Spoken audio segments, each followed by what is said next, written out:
ভক্তিবিনোদ ঠাকুর সাধু চেনার ব্যাপারেও সাবধান করে দিচ্ছেন। তিনি বলছেন, এও তো এক কলির চেলা, তিলক নাখে গলায় মালা, সহজ ভজন করছেন মামু, সঙ্গে লয়ে পরের বালা।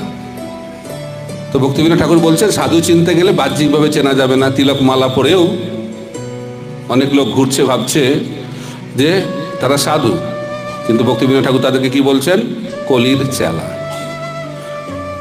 অন্যভাবে কলির চেলা চেনা সহজ, আবার তিলক মালা পরে এবার কি ধরনের কলির চেলা? কৃষ্ণ ভজন করছে, কিন্তু কাকে নিয়ে কৃষ্ণ ভজন করছেন? পরের বালা, পরস্ত্রীকে নিয়ে, অর্থাৎ চরিত্রহীন। তো সাধু মানে হবে চরিত্রবান। প্রভুপাদ বলছেন, চরিত্র গঠনের যে ভিত্তি সেটি হচ্ছে 4টে নিয়ম কঠোরভাবে যে পালন করে তিনি হচ্ছেন চরিত্রবান। আর কলিযুগে 4টে পাপ ব্যাপক আকারে ছড়িয়ে পড়েছে।